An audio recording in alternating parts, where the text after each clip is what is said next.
Bonjour à tous, bon vendredi matin le 4 octobre. Ici Alexandre Blais, Alexandre d'Occupation Double, Californie, encore une fois. Cette semaine, ça a été une semaine assez remplie en émotions, je dirais, à Occupation Double en Espagne. C'était assez intense. Il y a eu tout d'abord l'élimination de Sean lundi, jeudi passé qu'on a vu, et que lundi, il a découvert la fameuse maison des exclus. Encore une fois, je le répète, c'est un très beau principe. C'est comme une seconde histoire à la première histoire, la vraie histoire. Puis ça donne une belle opportunité pour des personnes qui se sont fait rejeter, de revenir un peu, puis de se rattraper. Puis en plus, ça va faire une belle surprise à la fin pour ceux qui sont dans la maison puis qui se doutent d'absolument rien. Fait que ça, c'est vraiment cool. Sean a finalement choisi de prendre Mandy, de le voler au grand Alexandre. Fait que ouais, on va voir ce que ça va donner tout simplement. Je pense que Sean il peut rester quand même assez longtemps parce qu'il a une belle petite gueule, puis Mandy elle a un bon caractère, fait qu'elle va vouloir le garder très longtemps. Ensuite de ça, il y a eu cette semaine, il y a eu le départ de Julie, une fille de mon coin, une fille que je connais.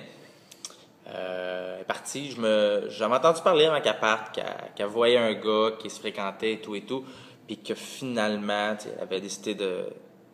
Le gars est au courant de tout ça, qu'elle s'en allait là-bas, tout, puis c'était correct, c'était accepté. Puis finalement, comme Julie est vraiment honnête, elle a décidé de partir tout simplement parce que elle n'avait pas la tête vide, comme elle disait.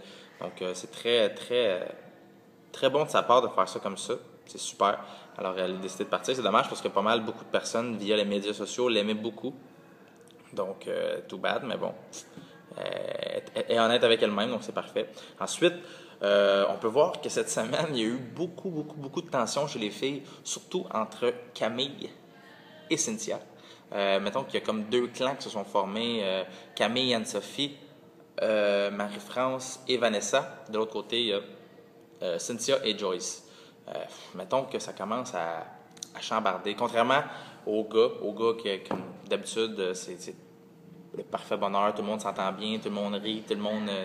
Les gars, c'est le même. C'était même un peu l'année passée pour moi aussi. On était là, on se faisait du fun, on se niaisait. Quand on avait quelque chose à se dire, on se le disait, puis c'était fini après. Merci, bonsoir. Tandis que cette année, les filles, on voit que le show va encore se passer du côté de la maison des filles parce que ça chicane à tour de bras, ça paraît tout de suite. Il y a Cynthia qui ne cesse d'être susceptible et ça crée beaucoup de flamèches, surtout avec Camille qui a un bon caractère et quelques faces de... Fait que ça crée un peu de flamèche. Donc, c'est ça pour ça. Encore une fois, Cynthia est tombée en amour la première semaine, a décidé de tomber en amour la deuxième semaine avec Khaled maintenant. La fille, elle veut peut-être pas c'est quoi ça veut dire le mot amour, mais c'est pas grave. Peut-être qu'au Brésil, c'est comme ça, je sais pas. Mais en tout cas, elle est tombée vraiment en amour avec Khaled. Là, elle aime bien tout. Puis Julio, il est comme en suspens, tranquillement. Ça, c'est Cynthia. Je la trouve vraiment belle, Cynthia. Vraiment, vraiment belle. C'est juste que là, plus la saison avance, plus que je suis comme... elle me fait penser à une personne, tu sais, une personne genre vraiment belle, mais spéciale, tu sais. Cette personne-là. Là. En tout cas. Fait que c'est ça. Sinon, hier, on a vu que Julio était éliminé. Dans le fond, on l'a vu au party toute la semaine. Ça faisait pas son affaire qu'il y a eu la table à 4 filles, tout. Puis il savait très bien qu'il était dans la merde. Il était vraiment dans la merde, Julio.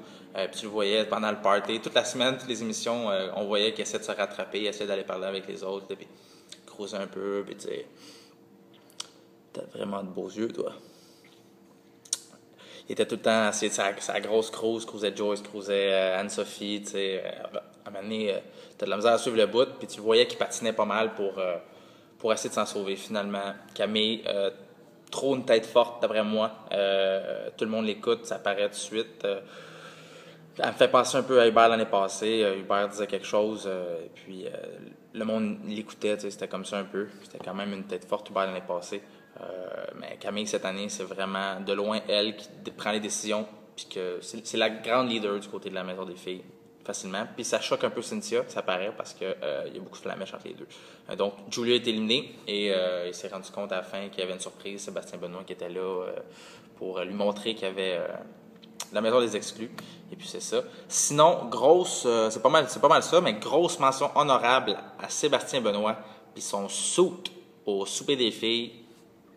Parfait. Il me fait penser au gars dans Nuit à Roxbury. Il ressemble vraiment, regardez, Tétique, c'est vraiment malade, donc c'est ça. C'est tout pour cette semaine. On se voit, on a lundi, mercredi, jeudi, donc vendredi matin prochain ou jeudi matin prochain, dépendamment comment je file. Je vais reposter une autre vidéo, donc c'est ça. C'était Alexandre pour Monde de Star. Bye!